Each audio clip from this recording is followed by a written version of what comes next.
Hello, everybody. Colonel Steve here at my place, the ABV Barrel Shop, suburban St. Louis, Missouri. Hope all is well your way. Love to have you come by here if you're ever in the St. Louis area.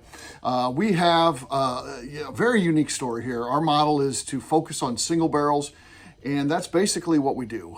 If you come in here, we're going to talk about single barrels.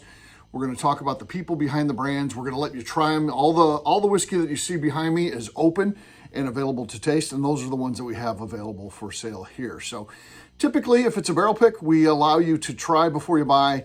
There are some exceptions to that. If it's something that's very limited, like we had a hazmat pick recently where it only had 18 bottles, well, we can't really open up one of those. We've only got 18 bottles to sell.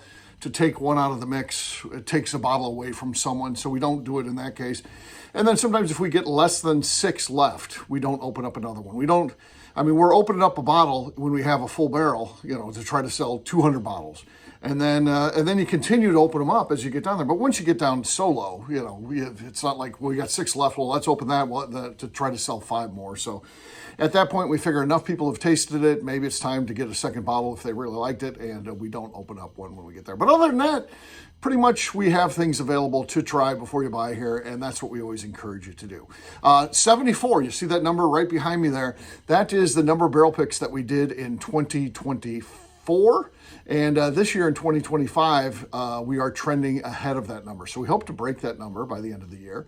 And eventually, the big number we want to hit is 100. If we can get to the point where we can run 100 barrels a year through here, I think we've really hit the sweet spot, and that is really a successful number. But it doesn't happen overnight. It takes work. It takes building up a customer base, and that's what we're doing right now. So again, you can be part of this. Come by and see us here when you are in the St. Louis area. I want to talk today a little bit about, I wouldn't say it's the most difficult or most challenging. Everything that we do when it comes to shooting films, and I've made 5 or 6 documentaries at this point, it is the most fun of anything that I do, and I sincerely mean that.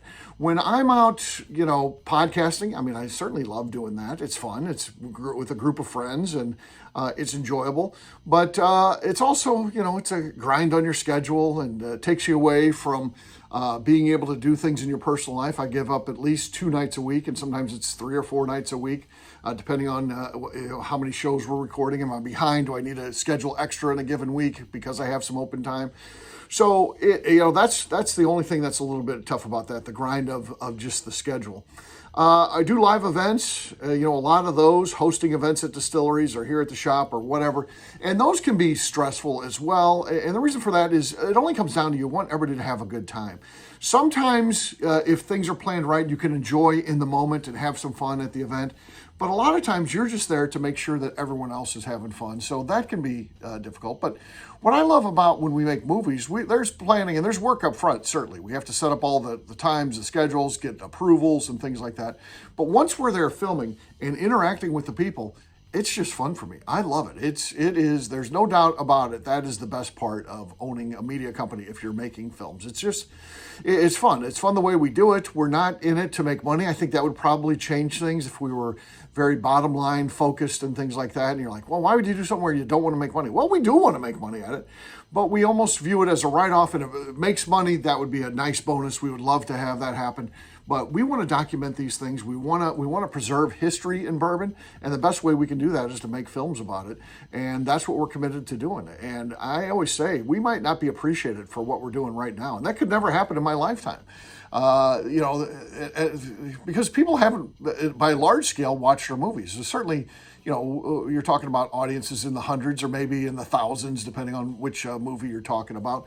But those aren't big numbers. You talk about a big blockbuster hit or even a big documentary that appears on a Netflix or a Hulu. We don't have access to those. We'd love to be on those platforms, but we're not. And, it's difficult to get on, or you have to pay a lot of money. And we don't pay money because we're not really making any money with our documentaries. So we just put them on Amazon, hope for the best. And but again, I think where they could be discovered could be years down the road. If people are looking at the bourbon boom and they're like, we'd like to see what happens. Well, we're preserving a lot of cool history with the people that are involved in it. So it's not just me sitting at the bar here telling stories. It's literally the people that were involved in that history telling those stories. First-hand accounts, second-hand accounts in some examples. But, really a great way to do it. So one of the days that was most interesting, though, was the day we went to Chet Zoller's house. So Chet Zoller, father of Trey Zoller. Trey and Chet, father-son duo, started Jefferson's Bourbon. So they started that brand and built it up. And, at a time when there was only the big heritage brands, the 6 or 7 distilleries that were from Kentucky that were seemingly kind of always felt like they were there. And then you've got Jefferson's comes along, a sourced brand, doing things a little bit differently. And both Chet and Trey are in the Kentucky Bourbon Hall of Fame, and they should be. They were groundbreaking, and some of the things that they did, and they're also some of the early people doing things like finishing and doing things different, and some of it you might write off as quirky or marketing or whatever. Jefferson's Ocean, putting it on a boat, but they changed how people thought about whiskey versus putting in a barrel, putting in a warehouse. When it comes to age, bottle it and sell it. Trey and Chet realized that they're buying whiskey that's the same whiskey that the other guys are selling because they're not making it. So they're buying this exact same whiskey that those guys are. They don't want to just put it in a bottle and try to sell it. They want to do something and make it different. So they were certainly innovators and pioneers. And we were going over to see Chet because another thing that he did, not only did he start Jefferson's, but he was a bourbon historian. He wrote books.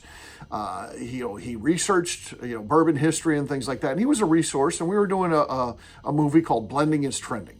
And in that movie, we wanted to tell the story of how blending wasn't a thing in American whiskey. Then Prohibition, hits, and it becomes a thing in American whiskey. And then as Prohibition ends, it becomes a huge thing in American whiskey. And at some point, it really defined what American whiskey was. At some point, blends that included neutral grain spirits and things like that were more popular than just straight bourbon and things like that. It's hard to believe, but yes. And then as it becomes more popular, they begin putting in more and more of the neutral grain spirits, less and less of the whiskey. The quality of American whiskey goes down, and people start moving away from it, moving more into the clear spirits. Bourbon bottoms out, and part of that is what is going on with blending, the blended whiskeys and things like that. So it becomes a little bit of a bad name. But then as you fast forward, things begin to turn around in bourbon.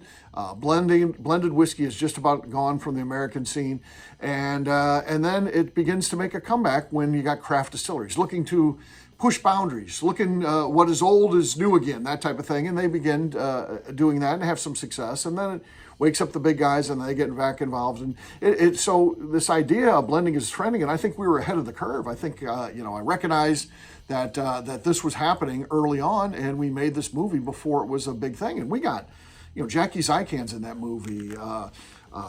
Al Young from Four Roses is in that movie. Brent Elliott's in that movie. Freddie No's in that movie. So this is when you're talking about bourbon celebrities, it has a lot of the really big people talking about blending and why it was trending in American whiskey and in their respective distilleries, or in the case of Four Roses, why they got away from it and almost ruined their company. And it's good to, again, preserve that history.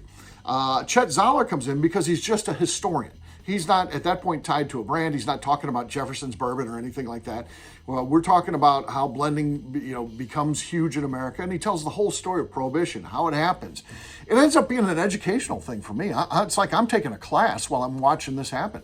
I'm the guy asking him the questions, but I'm learning from Chet because he knows all this stuff. I don't, people think, Steve, you know a lot about whiskey. I don't know everything about whiskey. The average person in your office who says they're a bourbon guy, sure, I probably know more than they do. But you put me in a room with a personality like a Chet Zoller or a Mike Veach or somebody like that, I really don't know anything when you compare my knowledge to theirs. So this was just a great opportunity to talk to Chet. So we did it at his house. He was in a beautiful home, a gated community in Louisville, Kentucky. And it was Bo Cumberland and I, just the two of us. And we bring in, the equipment and all that. Chet, very nice man. And that's consistent throughout today's story. An incredibly nice individual. And, we get the lighting all set up, and that takes some time. It takes like an hour to set up for a movie and stuff like that. You got to decide where you're going to shoot, and then you got to get the lighting all right, and you got to have someone sit in and make sure that the lighting hits them right and all this stuff. So, and then you got to work on miking things up. You're putting microphones around where they're going to be sitting, and then you also have to mic up the individuals. First incident happens is we go to mic up Chet Zoller. So at this point, we've been hanging out with Chet for about an hour. He's talking to us as we're doing this, just learning a little bit about him. I had never met him prior to that. This was the first time I met him in person. He had been on a podcast with me before, so that's a Skype thing at that time. We weren't even into Zoom yet.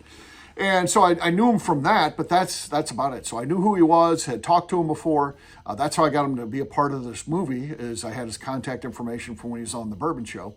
So this first incident happens is we're getting ready to, because they wear like a lavalier mic. So they, it's clipped onto like their belt, and then it snakes up behind their things, and then it'll come out, like right here, and then it clips on to like their shirt would be like right here. So you put a thing on there. You're trying to make it so it's not, in the way. It's kind of behind the scenes, even though technically, probably in most documentaries, and certainly in most of the ones we do, at some point you can see the microphone on somebody, but you're trying to make it as subtle as possible.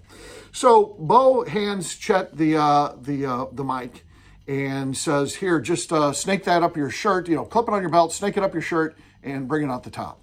And I was like this. That was my look. And again, what I'm getting ready to tell you, Bo didn't see. I guess he didn't know. He wasn't in any way trying to be rude or anything like that. But what I had realized in speaking with Chet, and that while he had both arms, he didn't have use of one of his arms. So it was there. His arm was there. He certainly could grip a pen or something like that, but he couldn't really move it. He would have to. I saw him, like moving his arm like that. And Bo was like, "Yeah, just put the mic on." And Chet was like, and Bo's like, "Yeah, just put it on." And Chet was like, and then Bo was like, "Yeah, just snake it up like this." And then Chet takes his arm, he lifts his arm, and he just drops it on the desk. And Bo's like, "Oh yeah, I'll do that." So I feel like we're off to a bad start here. This is, you got a guy who's helping us out for a movie, and again, I want to be very clear. This is nothing Bo did. This is, we had never met Chet in person. I didn't know anything about that until I did notice it at that, but it wasn't like I pulled Bo aside and said, "Hey, I didn't think this would come up," or anything, and it didn't need to. I didn't, it's not a thing that you want to talk about. So, Bo helps get him then mic'd up, and he's ready to go. And he does this fantastic interview and things like that. And, and at some point, we keep talking about we need to release like the whole interview of some of the people that we interviewed for this movie. Jim Rutledge was in that movie as well. I forgot to mention him. So you got these great interviews of people preserving history. And then in the movie, though, what we need that for ends up being like, they're on camera maybe 2 or 3 minutes. We interview them for like an hour and a half or 2 hours. And I think people who are bourbon fans want to see those entire interviews for sure. So, at some point we need to release that. But so we go through the interview and then it ends. And then we're just sitting around talking with Chet, and he's telling us about writing books and what he's got coming up. And, he had this huge collection of Prohibition era bourbon. And I wanted to see that. I knew he had that. I wanted to see that. And he had told me that he had donated it to, a museum in Louisville, Kentucky. So he didn't really have that anymore. But, so I didn't get to see that, and we're talking about that. And then he's like, "Hey, here's my newest book." He's got like cases. Like behind him, there's like 6 cases of these books, and each one probably has at least 24 copies in it or something like that. And he pulls out the book and shows it to us. That's a great looking book, of course. And Bo's like, "Oh, that's a cool book. I'd really like to get one of those." I think he's hitting around. He wants a free book, I guess. And I don't know. He just says, "I want to get one of those." And Chet says, "Well, you can go to Amazon and get it." So is that an offshoot from the mic incident? I don't know. Chet was incredibly nice throughout the whole thing, and a super nice man. And maybe he just wanted to make a sale. Maybe it wasn't personal against Bo. Maybe it was. I don't know. So we do that. We're wrapping up. We gotta unload all this stuff, and we're doing that. And we begin taking things out. And I grab a load of stuff. Bo does. He's got like a big case of things with lights and across the top and stuff like that. So he's loaded up. And Bo always wears shorts. He famously wears shorts. He wears like basketball shorts. Now, he couldn't play basketball if his life depended on it, but that's what he chooses to wear, these big, blousy basketball shorts. And on basketball shorts, a lot of them, they have this thing that, like a little bungee cord, and then you pull this thing, and then you let go of a button, and it locks it in. That's what cinches up your pants around you. Well, apparently he's carrying this case, and he hits the button at some point, and the button releases the pants. So the pants now the only thing between him and being naked is he's holding up the case there. Now, I would have set down the case and hiked up my pants and cinched them back up. He doesn't do that. He makes a key mistake here. So we walk out the door and head down the steps. There's a lot of steps. You walk all the way from his front door all the way to the street is steps, because it kind of goes up a little bit of a hill, and you got steps the whole way. There are those steps that aren't necessarily steep. It's like a long step, you walk 2 steps and then walk down another, but you're walking down steps the whole time. And I noticed Bo's pants are sliding down as he goes down step to step. And at this point, Chet comes out to say goodbye, and he's waving, and Bo's pants are getting lower and lower. They're now below where we see full underwear. And Bo's got his knees flared out. He's walking like this to try to keep his pants up. And then Chet's wife comes in and is waving to us. And Bo's pants drop the rest of the way. And there's Bo in his underwear in their front yard in this beautiful gated community. And that was how that interaction ended. I was waiting for a cease and desist to come in after that. I know I recorded that, but I don't want to be part of that movie. But that never came. I don't know what Chet thought of that. I never asked about that incident. I, of course, thanked him for being part of that later on. I also told him when the movie came out and stuff like that. But I never rehashed the incident or anything like that after that.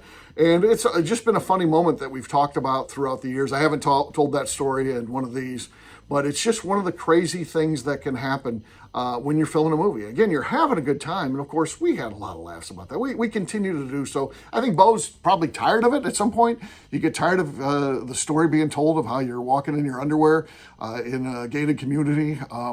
But if it's funny enough, you're going to keep telling it. And that's what happened. That's the story. Filming Blending is Trending, the craziest day I've had in filming, for sure. There were certainly some fun incidents along the way there. Nothing bad, though. Nothing mean-spirited, nothing damaging to anyone. Just kind of good, clean fun, and just weird stuff that can happen to you when you're doing something like filming a movie. So thought you might like to hear that story. Again, come by and see us, abvbarrelshop.com. The network is abvnetwork.com. You can get involved in either one of those companies. Maybe come on and start doing some of those events where I'm getting stressed out and things like that. You can join us for those. So that's it for today. Talk to you soon.